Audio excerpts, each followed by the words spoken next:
Welcome back, Commander.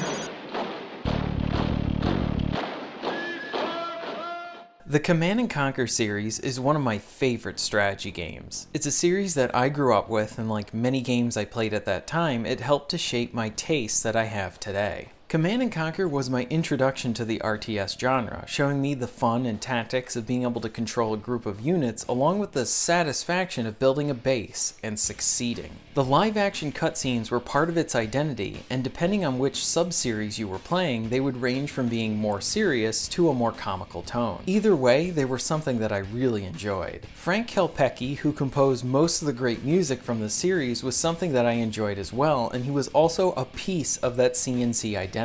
His music fit the action, but was also something you wanted to listen to even when you weren't playing the game. EA has had the rights to the series for years now, and while I enjoyed their efforts with the series, they did eventually lose their way and haven't been able to recover from the failure. Currently, it seems that EA is confused on how to use the Command & Conquer license, as they thought it would be a great idea to make a CNC game as a mobile game. It is sad to continually see a publisher waste another opportunity where they could have made a traditional release of this beloved series.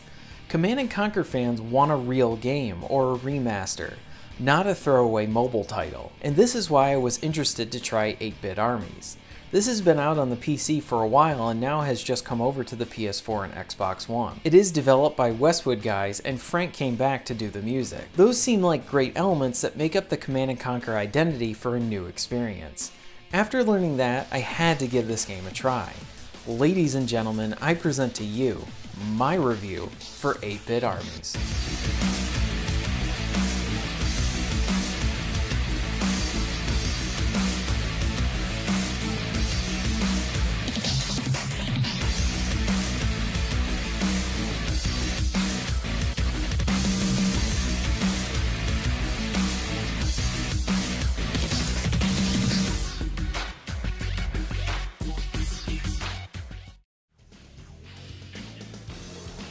8-Bit Armies will have you doing a lot of base building along with controlling groups of units to eliminate your opponents.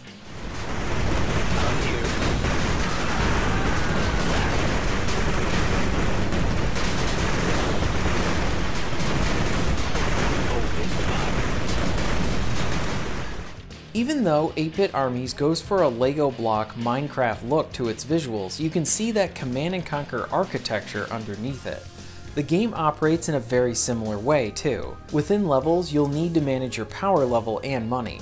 To earn funds, you need to build refineries, along with building more harvesters. The harvesters will go to select points on the map where they will need to mine for materials and then transport it back to your base.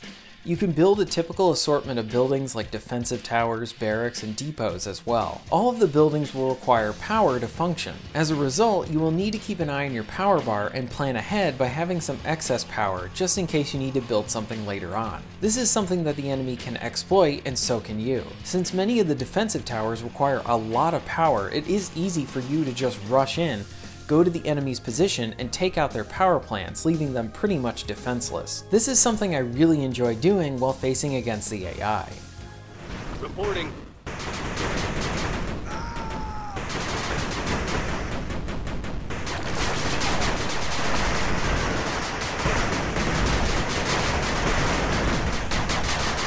Ready to run.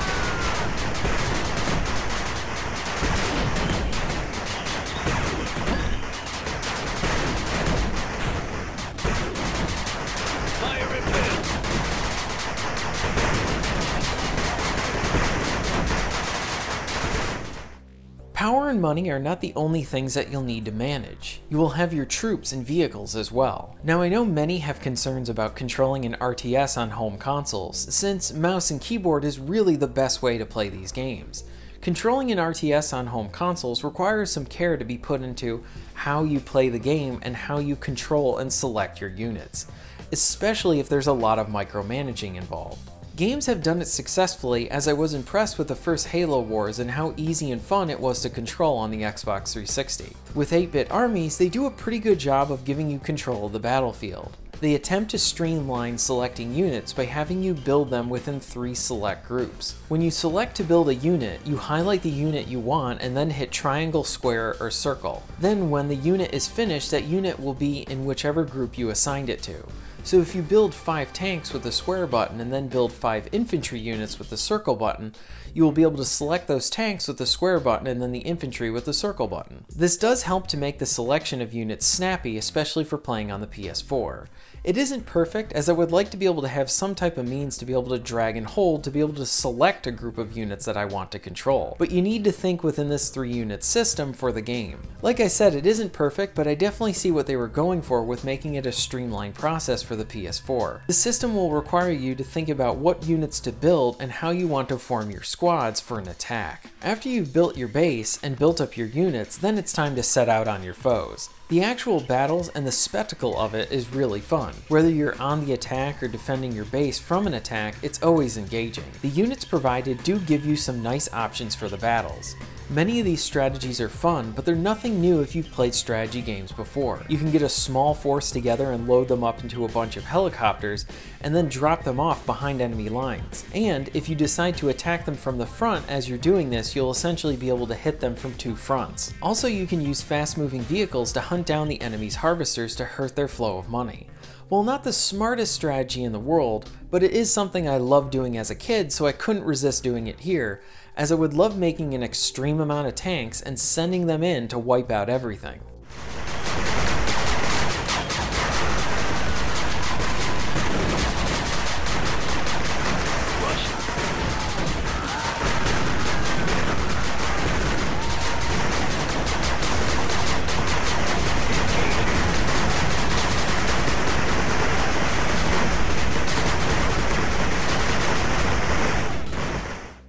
While tanks can't take out air units, they are pretty much unstoppable on the ground, and you can just run over all the infantry that get in your way. The spectacle is pretty awesome. The campaign is pretty fun, with plenty of missions to enjoy. The missions will have a main goal that you need to work to complete. Some examples are like destroying an enemy's base, destroying a certain set of buildings, earning enough money, or surviving it by a time limit. The replay with the missions come into play with the additional objectives.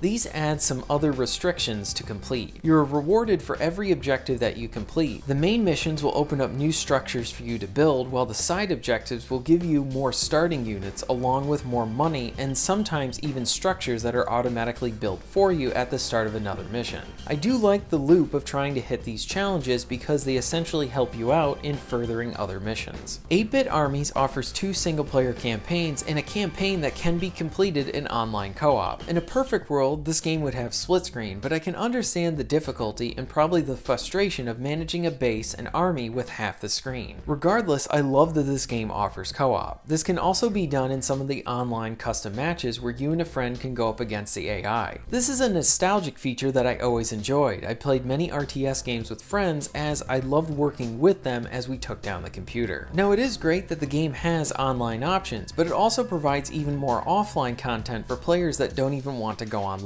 There's an offline skirmish mode that you can tweak and change to how you want. You can choose from a good set of maps, and you get the option of starting with the amount of money you want, the frequency of crate drops, along with different winning conditions. The winning conditions can range from destroying all the standard structures, destroying every structure and unit, destroying only the enemy HQ, or assassinating the enemy's super unit. While I did enjoy my time with this game, it does have flaws and areas I would like to see improved with a sequel or another strategy game by the studio down the line. The biggest flaw, at least on consoles, is the frame rate. When there are a lot of units on screen, the frame rate can get pretty bad and it's really noticeable. You'll see some stuttering, especially when you have a lot of units, and then at times it'll seem like units are skipping across the battlefield. This does hurt the action of the bigger battles, and I found playing against fewer people does help with this. Either way, it is disappointing to see the performance struggle for such a modern game. While I do like that the campaign does have many missions, I do think some light story elements would have helped to add something else to the campaign and give it more personality. I say this because the Command & Conquer games always had memorable stories and cutscenes throughout their games. Since 8-Bit Armies has a very playful visual aesthetic, I think something comical or short would have really helped to do wonders for the campaign. It wouldn't need to be something extensive, but maybe some short skits or reenactments from moments in CNC's history, but with this new look. As we approach the end of the review, I need to show off some of the music from the game. I have a nostalgic love for the composer, and he has some memorable tracks here.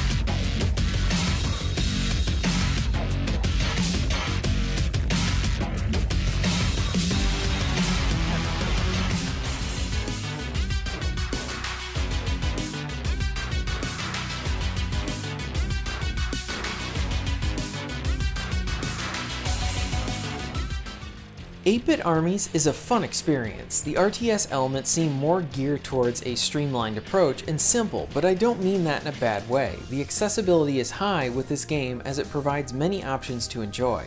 With the campaign, skirmish, co-op, and online options available to the player, it's very much appreciated that this game comes packed with different ways to enjoy it. I do not see this as a successor to Command & Conquer, but rather a fun project that shows the spirit of CNC and that it's still alive, and especially the heart of it. I would love to see these guys get a bigger budget for a sequel and kind of be able to take what they've done here and maybe do something bigger or make a true spiritual successor to Command & Conquer. I know fans are hungry for it and would love to play something like that. If you're looking for a fun, light RTS, then I would recommend you give this one a try. It is a good amount of fun and will give you that delightful nostalgia for Command & Conquer.